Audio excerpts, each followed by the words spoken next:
Welcome to This is Kimberly A. Bryant. I'm Kimberly, co-host of the Pop Culture Green Room with my twin sister.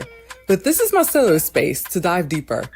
I'm bringing you lifestyle, pop culture, hot topics, reality TV, and fashion, with a little flavor on the side. From hitting local hotspots to cooking with your favorite celebs, we're keeping it fresh, fun, and always on trend. Let's go.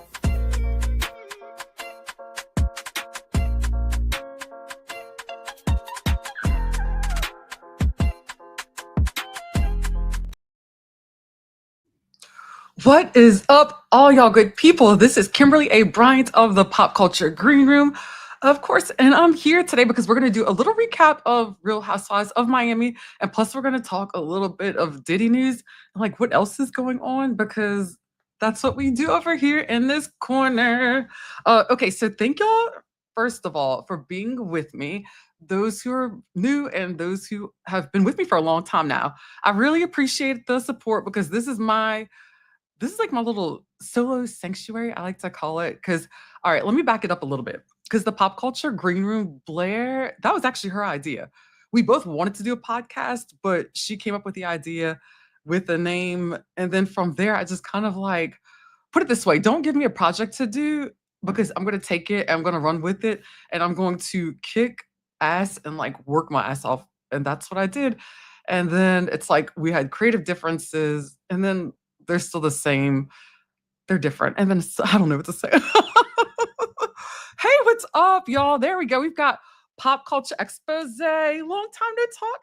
Thank you. Thank you, my girl. That is AKA Danny Gossip Girl, my co-host for Wednesday nights, Love Island, USA recaps. If y'all haven't watched it, go ahead and check it out from last night because we had so much fun. Like, that's my homegirl. Like, we click, we vibe, everything. It's so much fun. But anyway, like I was saying, so it's like we have kind of like creative differences, I guess, but then at the same time, we're still like not on the same page. But anyway, we're trying to work this whole thing out. But I was like, you know what? Let me just go ahead and open up my solo space so I could be like more creative and like do what I want. And so far, so good. So, like I said, I appreciate the support, the love.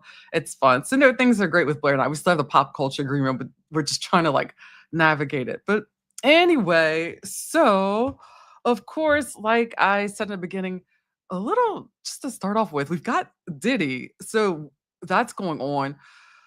We've got an update. Last I heard from TMZ that he was found not guilty on 3 out of the 5 counts. So basically like the RICO charges that were like the hard-hitting ones, not guilty.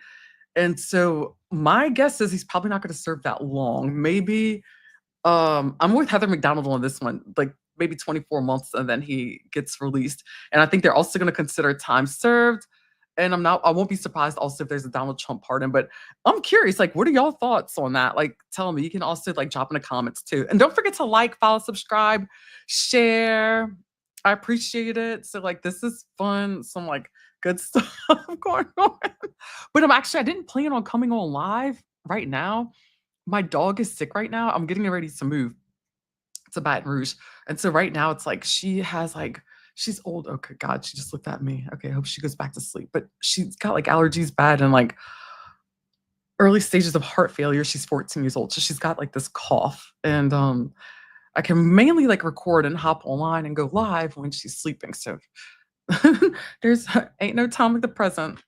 All right. So, but no, it was fun. I had a great day. I went to mass. I did that being the good Catholic woman that I am trying to be. Did that, and I went looked at some condos and got some stuff done. I'm just excited to just get out and about because where I'm at right now, it's so small. Not like I even planned on staying here permanently. Like I really just came here briefly. My dad got sick, and yeah, but it was always my plan to move back to Baton Rouge, and I'm just days away and excited about it. All right, so let's get into it. This recap of Real Housewives of Miami, which I am so happy it's back and so glad. Right now we're on season 7, episode 3, which Lisa's right. Lisa Hochstein said on Juicy Scoop, she said that by right they should be at season 13, and she's absolutely right. But I love this group. I love this group of women, and so let's get into it right now. All right, so in this week, like I said, we are at season 7, episode 3. And let's see here. Okay, the drama. It starts off hot, of course.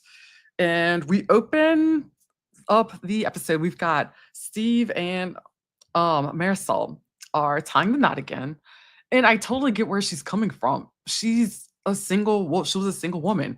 She had no kids, no family of her own. And as we saw in the earlier seasons of Real Housewives of Miami, she just had her parents. She didn't have like that supportive husband. She didn't have like someone there by her side, like to like walk her through things, like help her out with health issues and make these important decisions that you need like a family member for or spouse for. And I get that. I totally get where she's coming from. Hell, I'm 44 years old. I'm not married. I don't have kids. And those things, I mean, they're kind of freaking me out. I mean, my dad just passed away pretty suddenly too in August, last August. So it'll be a year in August. So I get it. I totally understand where she's coming from. So I'm happy about that. I liked her little dress. It was cute. Her little white dress and her little veil and everything. But I didn't like her getting on that motorcycle without a helmet. That was a little bit scary, but I get it. I guess she needed it, to look good on camera. She didn't want it. And then it was a wedding day. She didn't want to mess her hair up. So I just wish that maybe there was a car nearby so she didn't have to get in there. I don't know. Motorcycle safety, just like that's a priority of mine. Motorcycles scare me. I had too many friends get into accidents on motorcycles. Ugh, I don't know. But however it is, I'm happy for her. Like this is her third wedding, I believe, but this is the official one. So this one's like where it's like the court documents, all that stuff. So they are actually officially married. And it was adorable because their dog was there with the little pink tie on. I forgot the dog's name, but it was really cute. Little pink bow tie. So, but yeah, it was good stuff. Good stuff. And then now here we go to the next scene. We are at the beach, and Adriana is with her little French, well, not little French, but much younger. Let's say that because he's younger. How old do y'all think that guy is? He's cute. He's cute. He's definitely French. Nothing wrong with that. Like I said, he's a cute guy. So, but oh yeah, I agree. Here we go. Such a cute wedding. She's like a little Polly Pocket. She really is. She is just like one of those little like bite-sized, like adorable women. I love her. Like she's so great. My thing is, I just wish that she was a full-time housewife. Like, I wonder if they can bring that back and do something about that. Bravo, if you're listening to me, which I really hope that you are. Can we get Marisol on as a full-time housewife? Wasn't she one before? What's the deal? We only have 5, like 5 official housewives. It seems a little sparse to me, but at the end of the day, I think you know what you're doing. I'm loving Miami. Okay, there we go. I just get that out there. But okay. So we've got Adriana. She's there with her boyfriend, and she says she's loving the French sausage, the blood sausage, whatever it is, and stuff. And I don't know. I guess he's got big dick energy. I'm sure she'll fill us in on that if she hasn't already. Maybe she hasn't. I just haven't been paying attention. Who knows? I don't know. And it's really funny because I have to give it to her though. I do feel like number one, I feel like she is trying very hard and she's putting on a front for the cameras in this whole show. But that's fun. That makes it interesting. But it's just funny to me that it's like, you know what? She's in her 50s, I believe. Like, if you want to go topless and show off and get some attention, you do you, boo. I am not mad at you. It's like, I mean, she's living her best life. So that's funny. But yeah, I mean, girl is doing the most like in front of the cameras before. But like I said, I'm here for I like it. So yeah, that's very interesting. But speaking of Adriana, like, have y'all listened to her tracks, like her music that she recorded?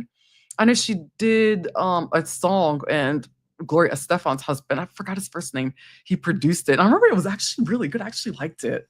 I was very impressed. But she's definitely a housewife or friend of that I can definitely see and get down with her. And some music and an album. That would be pretty awesome, I think. And meanwhile, for our next scene, we cut over to and Martina and Julia are in the kitchen and they are making plantains, cooking plantains. So I'm guessing she's making like a banana bread, but with plantains. That's what makes the most sense to me and they were kind of brown and everything, but man, I want banana bread. I mean, that sounds like really good right now. But they were in the kitchen, they were cooking, and Julia's just having a conversation and she's explaining to Martini about how she was still upset over the whole situation with Guerdy and the lack of respect that she felt. And I'm still trying to figure out like why. It's I felt like that whole thing was just blown out of proportion. Of course, they're just talking about life and all that other good stuff. So we've got our next scene, and we head over, and Alexia is getting ready for Marisol's surprise yacht party for her wedding ceremony. So that was pretty exciting. I never dreamed of being a yachty. Not like that. Not like, like sleeping with the dudes and stuff and riding on the yachts. I mean, it sounds like fun, but not like, what I'm saying, like not like getting paid or whatever. It's you get it. I love big boats. My dream is to just take my girlfriends on a nice, like long trip. You too, you included, Danielle, Dane Gossip Girl. You included like a nice, like below deck type yacht trip. And I mainly want to do it just to go eat. I kid you not. Like I don't even drink anymore, but like I want to just go just to eat and like have fun and have a good time. Cause I'm speaking of not drinking, I'm still like a vibe and a great time when I'm not drinking. Well, that sounds like really big headed of me, but it's true. I mean, okay. So anyway, back to Lexia's party. Okay, so Lexia's planning this yacht party. She showed up with Frankie. I love Frankie. I adore him. Right? What girl? Whoop whoop. That's what I'm talking about. Oh la la la la. Yes, we're gonna have do this whole little yacht thing. That's my plan. Oh, that's my dream. Did I tell you my friend? I have two friends of mine. My friends Tara and Steve. They were actually on below deck. Was it once? Was it twice? Maybe twice. I know they were on there once for sure, but they became friends with like Frasier and I think it was Bunny's her name, and like meet up and hang out with them often. I think it's pretty cool. I don't know, but however it is, I was supposed to get them on this podcast. I'm still working on it. I've just been so busy, but I'll have my friends on here though. Okay. Anyway, let me get back. Oh shit, that was some ADHD shit, huh? Like I went, duh, duh, duh, and then came right back. All right, here we go. Okay, so Alexia, she is planning, of course, the surprise yacht party for Steve and Marisol. It's really nice setting. And then it looks like this is like a friend of hers that she's talking to, and Frankie, and like I said, I love him so much. She starts to get emotional because she's talking about her marriage. Like this girlfriend of hers starts asking, like where things stand, and she opens up about the troubles in the relationship. And then Frankie weighs in, and just he's saying that, that Todd's missing out. And I really value Frankie's opinion, because Frankie's been through a lot and he's overcome. Like, I mean, that is a resilient young man, but it's like he's just Alexia, obviously she's emotional, but everyone's still kind of confused as to what's going on, because it's like it seems like she's letting Todd keep the ball in his court as far as the relationship goes. Like if they're going to stay married or get divorced, it's just this big thing. And it's just but we also see how protective that Frankie is of his mom, and he loves her so much. And both those boys do. You could say, like, even with Peter's got his own issues and everything, but I love seeing Frankie by his mom's side. It's just still sad to me that Todd did that. His daughter moved out, did all that stuff in front of Frankie, in front of his sweet, sweet, sweet self. But all right, so now we go to Lisa is in Canada. She's there and she's there joined with Jody for the passing of her dad. And she's just talking about how she wasn't ready to go speak at his funeral. Wasn't exactly quite ready, but at the same time, she knew that it was something that she had to do. And Jody encouraged her. Like he said that she would probably regret it if she didn't go to the funeral. But like she said, it was a complicated relationship that she had with her dad. It's like he struggled with alcoholism, and so that was a big major reason why her relationship with her father was just so complicated. And I get that.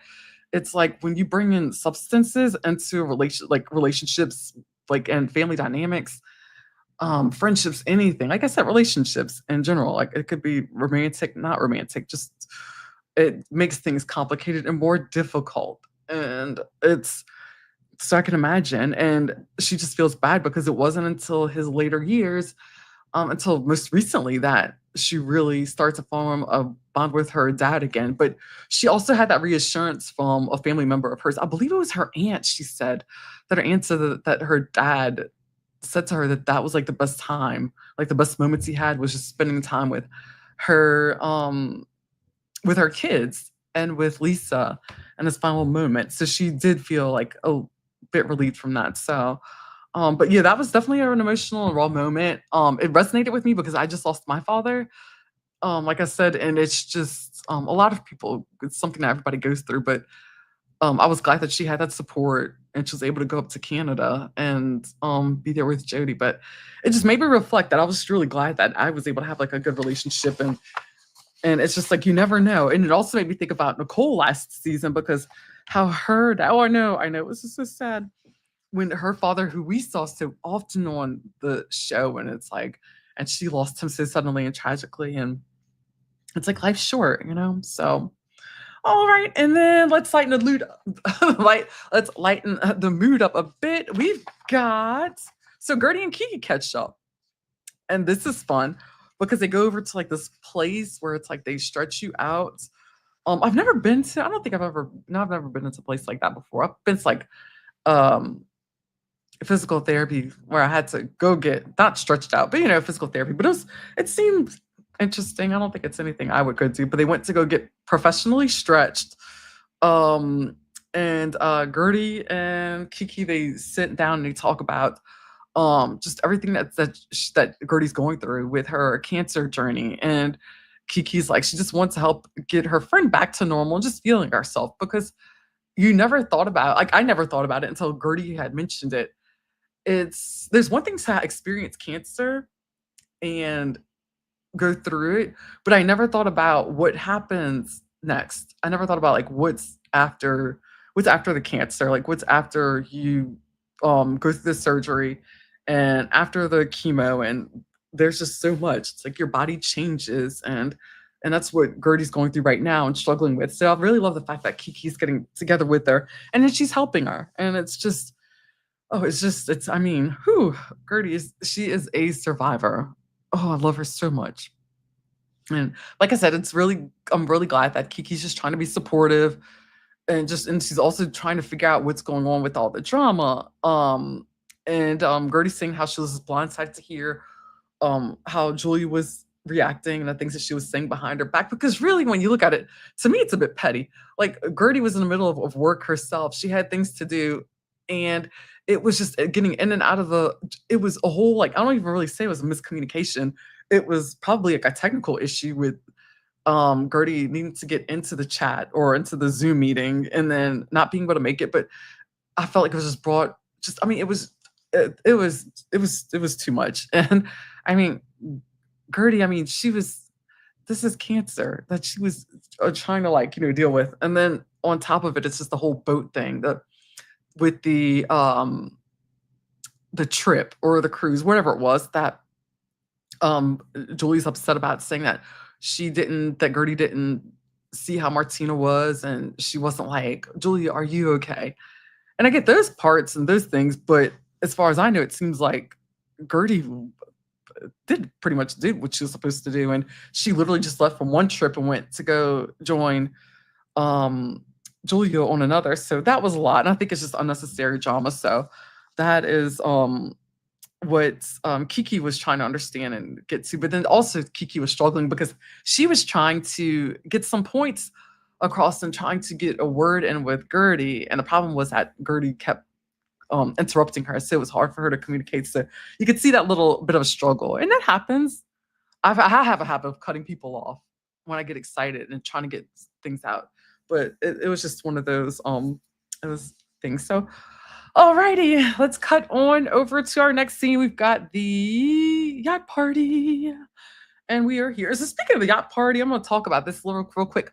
I was obsessed with Larsa's dress. I haven't even talked about her yet, but that was actually one of my favorite parts about it. I love that dress she had on, like that blush color, I guess it was. It was so cute. I wonder where she got it from. I'm gonna try and look that up, but not that I wouldn't wear it. It's not something I will wear because it doesn't look good on me. But that looked amazing on her. And I just kept thinking about that. I was like, man, girl, You work that room, that dress, that crowd. You do you, Larsa. Okay, so back to the yacht party. So we're at Marisol's yacht party, and all hell breaks loose. And of course, Julia, she's clearly tipsy, and she starts going off on Guerdy. I mean, she is just like, I mean, she was gonna throw her hands if she wasn't gonna throw that drink. And I thought that was gonna be the next thing, and which was so unnecessary and uncalled for. But it was um it was insane. So I feel like liquor did play a part of that alcohol consumption because I mean Julia, yes, she's got her moments and she had it whenever she got well, it was last episode. No, it was this one, I think, where she was just super excited and just like all crying, no, I love these, I love watching this couple kiss. I think it was the previous episode, but um anyway, it was like she just went nuts because of, she said Guerdy didn't check on Martina, and Guerdy was just really composed. She did Guerdy handled herself so well, and yeah, there we go. Hmm. Girl, right? Danny Gossip Girl. Yes, that was so gross. It was really gross and disgusting. I was it. I really felt like everybody should have stepped in more than they did because the fact that I mean, this is a woman who's recovering from cancer. She was like nearly dying, and she is trying to fight and recover herself. And like I said, oh, Josh is here. Hey, Josh. Hello. Oh my gosh, this is great. This is a party. Oh, I need to figure out these live times more. Well, I got to figure out when I start my new work schedule anyway. But oh my gosh, yeah, this is fun. But it was so gross. Like, I mean, like seriously, like what was the point of like that was uncalled for, and it was disgusting.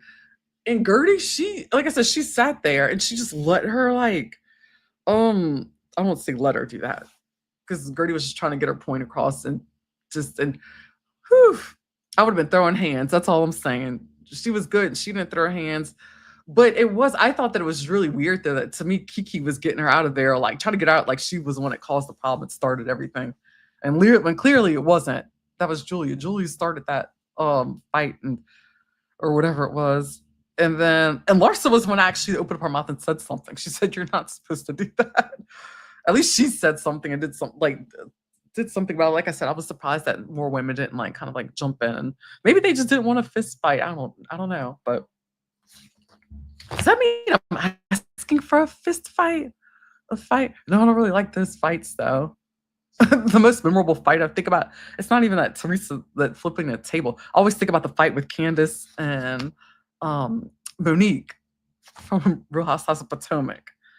I am not one person for violence, but however, Candace provokes people. I used to have a roommate. God, I would dox that girl so bad.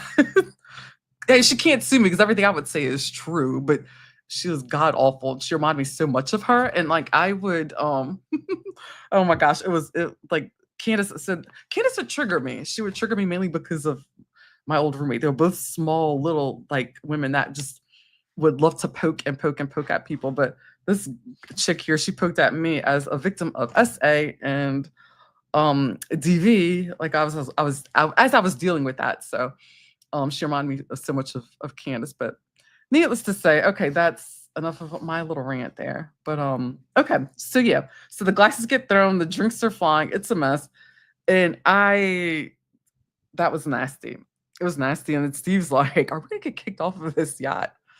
I was wondering the same thing. I was like, right? See, exactly, yeah, yeah, Danny. Oh no, hold me back because I was yeah, that was messy. Like if I was in that situation, yeah, like I said, I probably would have been throwing hands. So good on her for not doing anything like that. But yeah, Julia made herself like look really foolish. So, oh yeah, for sure. Back to work. All right, my girl. Thank you for stopping by. And don't forget, y'all. Don't forget to check out Danny Gossip Girl. And follow her page here. I'm gonna come drop her a little link real quick on her YouTube channel because I like to do that. She showed me love, so I'm gonna show some love right back to my girl. So here we go. So y'all can go follow. There we go. Gonna copy and paste. I forgot how much I like doing these lives. a lot more than, especially because of the fact that I like to talk. Of course, I like to talk because I else would I have a podcast? But so tell me your thoughts. Tell me your thoughts because it looks like yeah, poor Marisol was caught up in the middle of all that, but it was craziness. And like I said, it was like that whole party. It shouldn't have been. That was Julia's fault. I think Julia owes everybody an apology. Does definitely Guerdy an apology number one, and she definitely owes everybody else an apology. And Marisol and Steve because that was their whole night, and she took away from that. So, and I thought that was shitty. I didn't like that. I was not a fan of it. No. All right. So now Lisa and Jody. Let's talk about that a little bit. Okay. So their relationship is coming under fire. And of course, because the women they're concerned because they feel like Jody is being controlling. And it's because it seems like he has basically become like a manager and taking on like this manager role for Lisa. And so, yeah. Oh well, I'm so glad I put this link up here. He said, "How did I not know Danny had a page?" LOL subbed. Yeah, he subscribed. See, I'm so glad I did that. Then I popped this link in. Speaking of which, Josh, when are you gonna come join me on this podcast? Let me know.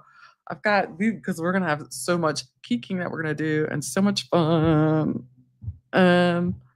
Oh, you never watched Miami? Yes, you should. Miami's actually really good. I love Miami so much because these women actually literally like they really care about each other.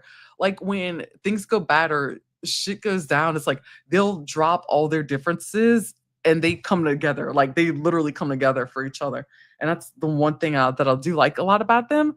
But it's like they're real and it's like like they're not as produced as I find the other franchises, but and it's also too like just being with a different culture. You know, it's like you've got all these different ethnicities, and then I like the different languages. It's really cool. I like it, and of course it's Miami. Beautiful people. These are beautiful women. I mean, not that the other franchises aren't beautiful; they are too. But it's fun. Miami's a vibe. I like it, and to me, it's entertaining. I think Larsa's one of my favorite people, mainly because she's entertaining. She's very entertaining, and you want to be entertained. Actually, look at some old pictures of Larsa then and Larsa now. She looks very different. She's very pretty then, I think. She's very pretty now, but she doesn't look quite the same. But she looks good. What can I say? All right, so back to Jody and Lisa's relationship, which Lisa is just so happy. She seems to be on cloud nine. She's with Jody. He's definitely different from her ex, Lenny. Two different people, but the women are they're starting to be concerned. They're really concerned because he joins business calls and he's in on the business emails. He gets copied. He wants to make sure he sees things. But me personally, I think he's trying to be helpful. I think they think that he is trying to, I guess, maybe like ride her coattails, maybe, or be controlling. I don't know. I don't really see it that way, but who's to say? But like I said, just like give me y'all opinions and let me know what you think. But yeah, it's crazy. Alexia thinks it's really scary. And then Guerdy thinks that he's using her. He's flat out using her. But even Larsa said the same thing. She felt like, especially with Marcus, and well, no, she said that Marcus was using Jody to get to Larsa, and then now everyone says that Jody is using Lisa to like for all the connections, especially the Marcus Jordan. I don't know. Who knows? It's Miami. It's like Marcus and Jody seem to kind of vibe and hang with some of the same people. I think they even have some of the same friends. So I don't know. That's like a whole different thing in itself. But that's it. So then Larsa starts talking about whenever, um, after the fashion show that she and Lisa were trying to like, I guess, mend fences and like, I guess, hug and try to like hug it out and patch things up. She said that Jody got crazy and was like, told them like to stop and that he didn't want them, I guess, to like get along or to talk. And she said that he went crazy. And then she starts talking about his eyes and saying that his eyes looked wide and crazy, which can insinuate some things. a lot of things, such as, you know, like, like pasta. If you know what I'm talking about, if you know, you know. Like he was maybe, or hitting the slopes. There we go. That's a good one. I can't believe I don't even remember references to things like that. That's crazy. I don't. Okay.